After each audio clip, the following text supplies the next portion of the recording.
First நீங்கள் browser open பண்ணுங்கள். ப்ரௌசரில் நீங்கள் mss32.dll டவுன்லோட் சர்ச் பண்ணுங்கள். mss32.dll டவுன்லோட் சர்ச் பண்ணிங்கன்னா அதில் வரக்கூடிய ஃபர்ஸ்ட் லிங்கை கிளிக் பண்ணுங்கள். dllfiles.com அந்த வெப்சைட் ஃபர்ஸ்ட் லிங்கை கிளிக் பண்ணுங்கள். அந்த வெப்சைட்டுக்குள்ளே என்ட்ரு ஆகும். அதில் நீங்கள் லேட்டஸ்ட் வெர்ஷன் DLL அந்த ஃபைல்ஸோட லேட்டஸ்ட் வெர்ஷனை நீங்கள் டவுன்லோட் பண்ணணும். ஸோ நீங்கள் வந்து கீழே ரோல் பண்ணி வந்தீங்கன்னா அதில் லேட்டஸ்ட் வெர்ஷன் கொடுத்துருப்பாங்க. பக்கத்துலேயே டவுன்லோட் ஆப்ஷன் இருக்கும், அதையும் கிளிக் பண்ணுங்கள். லேட்டஸ்ட் வெர்ஷன் பார்த்தீங்கன்னா 9.3L பக்கத்தில் டவுன்லோட் ஆப்ஷன் இருக்கும், அதை கிளிக் பண்ணுங்கள்.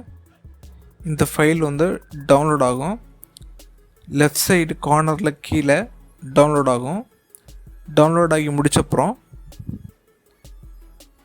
நீங்கள் அதை கிளிக் பண்ணி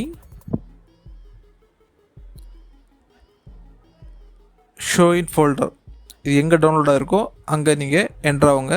ஷோ இன் ஃபோல்டர் இதை நீங்கள் எக்ஸ்ட்ராக்ட் பண்ணுங்கள். ரைட் கிளிக் பண்ணி எக்ஸ்ட்ராக்ட் ஹியர் அதை கொடுங்க. இதில் mss32.dll அந்த ஃபைலோட ஐக்கான் வியூ ஆகும். அதை ரைட் கிளிக் பண்ணி